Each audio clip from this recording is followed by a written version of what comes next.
periodista y siempre me da la tentación de preguntar así, la pregunta brutal. ¿Cómo estamos?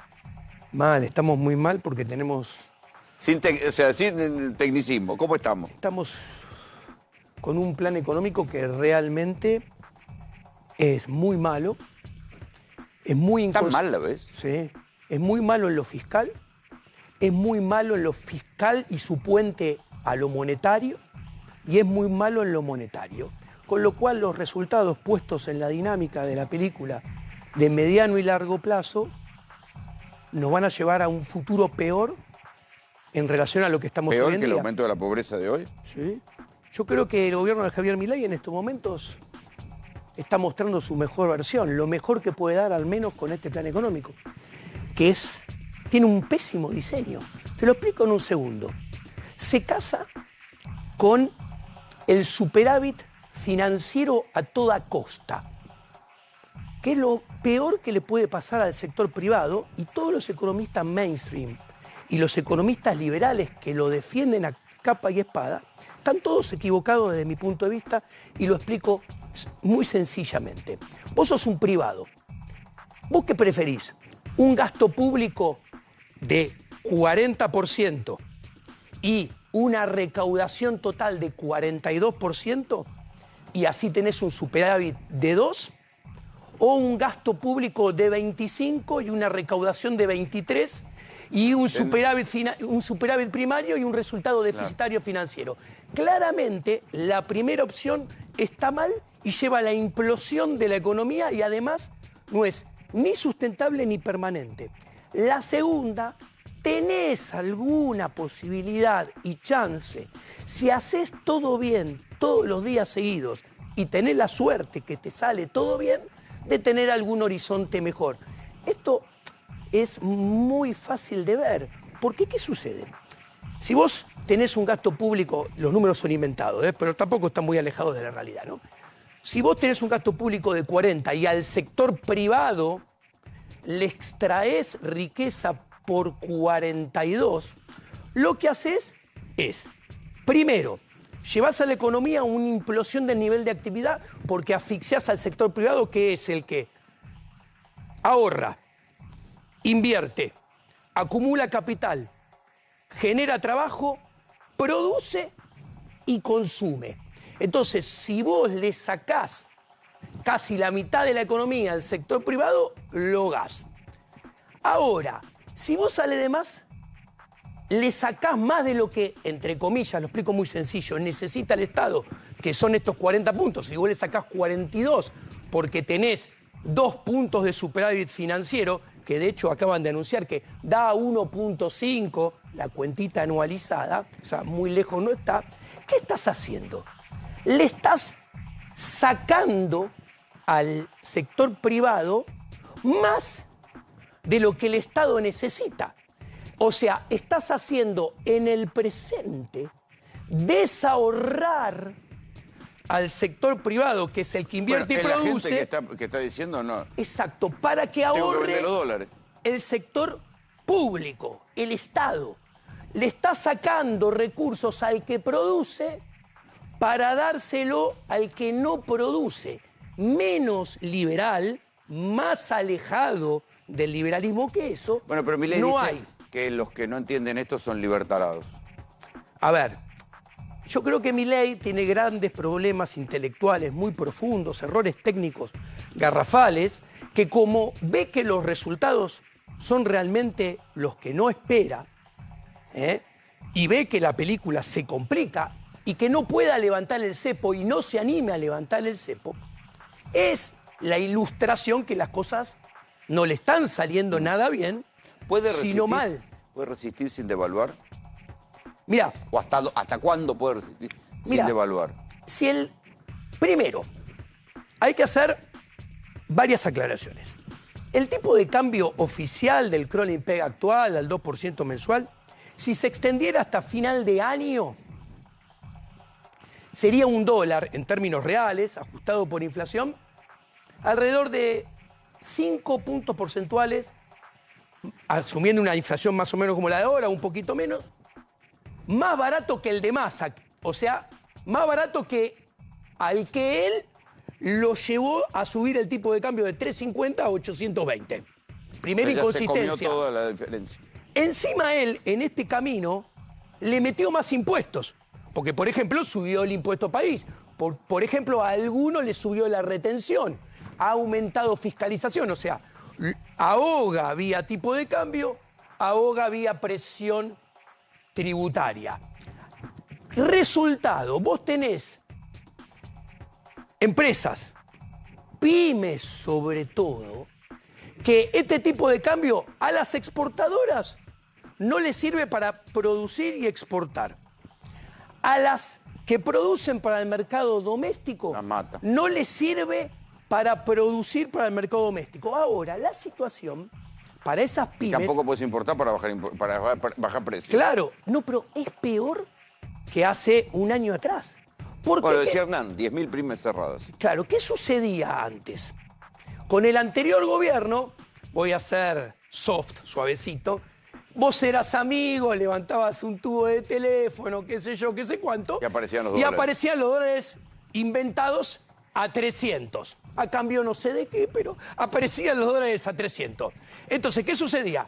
Comprabas los insumos con $1 a 300 y después, cuando exportabas, te pagaban $1 a 300. ¿Qué pasa? El dólar a 9.80 o 9.70 o 9.60, poner el precio que quieras, no existe para casi nadie, sobre todo para las pymes. Entonces las pymes tienen que importar a contado con liqui a 1.300 el insumo. En el camino, en la producción, te lo digo en austríaco, a lo largo del triángulo de Hayek, en la evolución de las etapas de producción, le agregan trabajo, transforman los insumos, meten capital, contratan trabajo, pagan impuestos, afrontan regulaciones y cuando terminan de producir el producto final y lo venden afuera... Se lo pagan al dólar blanco. Se lo pagan al dólar de 9 y pico. De 9.60 cuando los insumos los tuvieron que comprar al de 1.300. Mejor receta para fundir a las pymes no hay. Y además, mejor receta para no poder exportar y que no te entren dólares. Bueno, ahí está. Porque en definitiva, eso es lo que debería pasar. Agregás valor y vendes más caro y te entran más dólares. Y ya no. Exactamente. Solo funciona con las materias primas. Pero ¿qué sucede? Una economía, y esto es muy austríaco, y el presidente lo desconoce, se hace el sota, anda diciendo tonterías en todas las presentaciones que hace. Una economía en la cual el propio ministro de Economía te dice, vamos por los ahorros de la gente, que escupan dólares para pagar impuestos. ¿Eso qué implica? Que el sector privado va a tener menos ahorros. Si tiene menos ahorros, todavía amortiza menos el capital de lo que lo venía haciendo con el kirchnerismo. Lo contrario a lo que Milei predicó durante todos estos años. Entonces, se destruye capital, se desacumula capital, la capacidad de producción cae, con lo cual se invierte menos y la economía va implosionando. En el medio, como los hace desahorrar, el ahorro presente es consumo futuro. ¿Qué postales sociales imaginas si esto sigue así?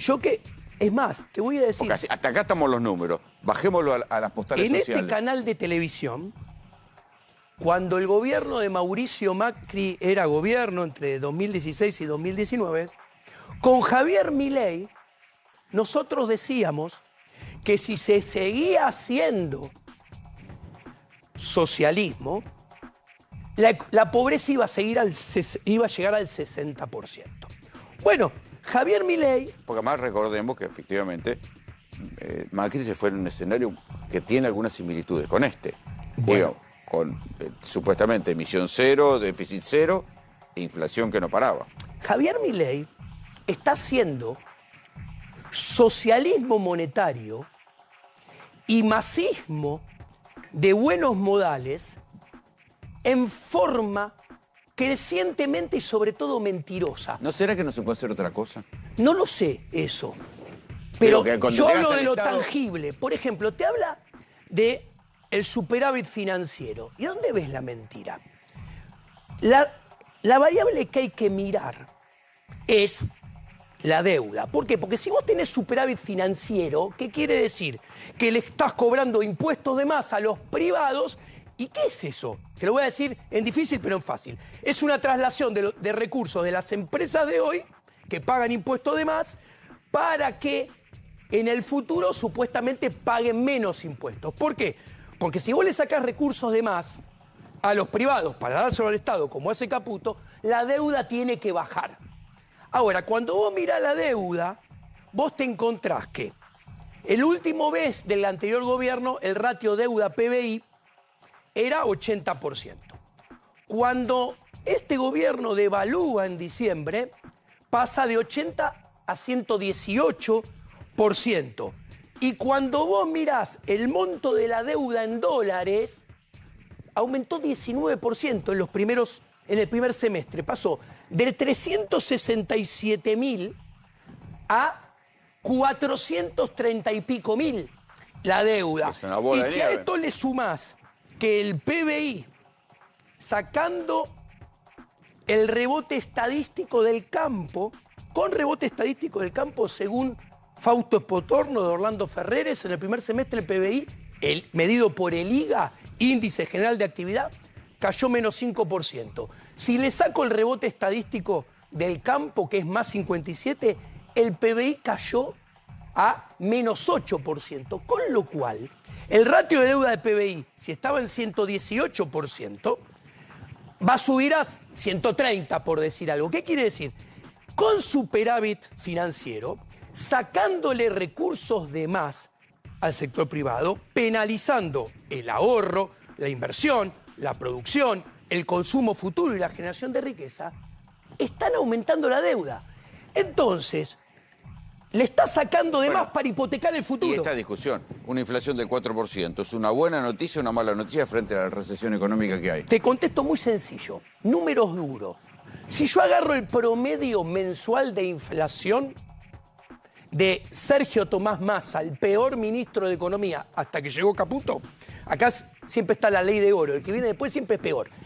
El promedio de inflación mayo, junio, julio del 2023 fue 6.7%. El promedio de inflación de los mismos meses, mayo, junio y julio del 2024, es 4.3%. Pensar que es un éxito bajar la inflación de 6.7 a 4.3% promedio mensual, con sectores como la construcción que cae interanualmente al 30%, la industria que cae interanualmente al 16%, comercio que cae interanualmente, según la medición que tomes, al menos 12, al menos 14, al menos 16. De hecho, salieron las ventas del Día del Niño, de la infancia, como se dice ahora, 16. Dos estadísticas, una menos 16 y una menos 14.